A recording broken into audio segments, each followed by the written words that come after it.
Hey folks, stay tuned for a sneak peek at one of the It's Our Air videos. It's up there, you know, the atmosphere. You see the clouds, you feel the weather, but there are things you don't see. Gases, pollution, those things can affect you too. It's time to take a deep breath and figure it all out, because it's our air.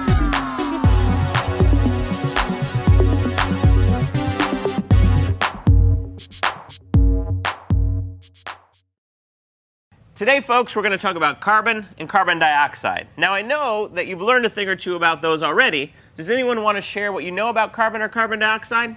Carbon dioxide is in the atmosphere. Yes, it's in the atmosphere. And how did it get there? Combustion. Combustion. And we breathe it out. Yes, we breathe it out, of course. 6 billion people breathing. Going to be some carbon dioxide.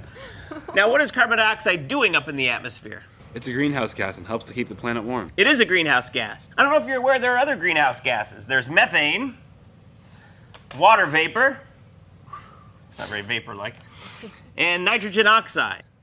In fact, methane actually absorbs more heat than carbon dioxide. So why does carbon dioxide get all the attention? There seems to be a lot of confusion out there about carbon dioxide. Let's see if we can clear some of that up by talking about the carbon cycle.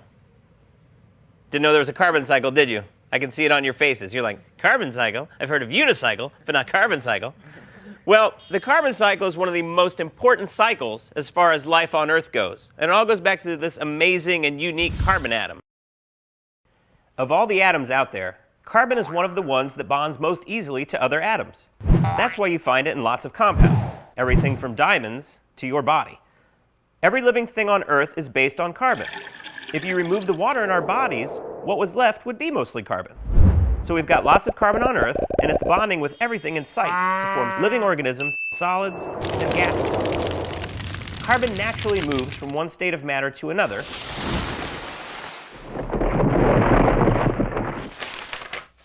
And that's called the carbon cycle. Let's ask some experts what they think about the importance of the carbon cycle and our role in it. Understanding CO2 is a big part, and the fate of CO2 in the atmosphere and in the ocean and in the terrestrial biosphere is very important to understanding and predicting how climate will change in the next decade to hundreds and hundreds of years.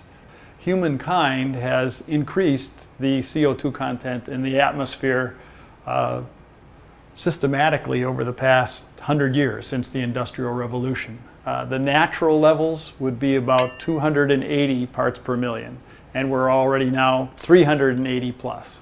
So we definitely have increased the CO2 content above the natural levels, and we're trying to figure out what the ramifications are of that increase on global climate. Well, first of all, it's important to have a good baseline. We need to know what the carbon concentrations are now. We need to know what they were in the past so that we can have some sense of how unusual today's changes are. So in other words, what was the Earth's atmosphere like 100 years ago and 1,000 years ago and even 1,000,000 years ago? On all of those time scales, we have many ways, many tools that we use to try and understand that. So today, for instance, there are scientific equipment that monitors carbon dioxide concentrations all over the Earth, in the atmosphere, in our oceans, in our plants, and other life on the planet. So we're really trying to understand the basic carbon cycle today, how it's changing, and then how those changes compare to what's happened in the past through things like ice ages, where the carbon cycle changed dramatically before. Whoa! That's all we can show you for now, but there's lots more to come. Come with us as we explore what air is made of, relative humidity and latent heat, layers of the atmosphere, global movement of air masses, air pressure, and everyone's favorite, weather fronts. We're going to look at combustion, pollutants and their sources, and those crazy problems caused by ground-level ozone, particulate matter, and carbon dioxide. We're going to investigate solutions to our pollution problems. That's right, solutions, including new technology, energy efficiency, alternative energy, and regulation. Ever wonder how scientists use models to forecast weather, air quality, and climate change? Well, wonder no more. We're going to take a look at that. So come back soon for more excitement from It's Our Air.